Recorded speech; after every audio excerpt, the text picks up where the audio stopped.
Chief justice Pakistan Yahya Afridi का कहना है कि वो वक्त गुजर चुका जब जजेस ने एक दूसरे के खिलाफ पोजीशन ली हुई थी। सुप्रीम कोर्ट का हर जज आज़ाद है, जजेस पर तनकीद होनी चाहिए, लेकिन तामीरी तनकीद हो। कहते हैं कि मिसिंग पर्सनस के इश्यूज़ ने मुझे हिला कर रख दिया है, लापता अफराद के केसेस को टेक अप किया जाएगा। रिपोर्ट देखिए। चीफ जस्टिस याहिया अफरीदी से सुप्रीम कोर्ट प्रेस एसोसिएशन के मेंबरान की मुलाकात। अदालती कार्रवाई में सहाफ़ियों को मुश्किलात समेत मुख्तलिफ मामलात पर गुफ्तगू। इस मौके पर चीफ जस्टिस याहिया अफरीदी का कहना था कि सुप्रीम कोर्ट में रिफॉर्म्स के हवाले से बहुत से इकदाम किए जा चुके हैं। बराह रास्त हाई कोर्ट की अथॉरिटी या मातहत अदलिया में मुदाखलत नहीं होगी।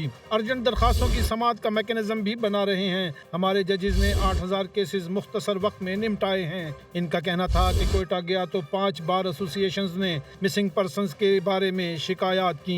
मिसिंग पर्संस के इशू ने मुझे हिला कर रख दिया। लापता अफराद के केसेस को टेकअप किया जाएगा।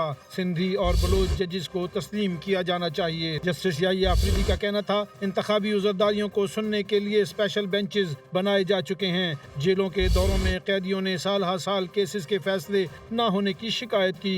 कैदियों की शिकायत पर मैं बहुत शर्मिंदा हुआ। सुप्रीम कोर्ट में रोजाना पुराने 2-3 केसेस को स्पेशल बेंचेस में सुना जाएगा। इनका कहना था, हम सब जजेस आपस में भाई हैं, अपनी राय किसी साथी दोस्त पर मुसल्लत नहीं करता। मेरी राय है मुश्तरका दानिश के साथ आगे चलना चाहिए। अदलिया के लिए गुज़िश्ता 3-4 साल मुकदमात की वजह से बड़े सख्त थे।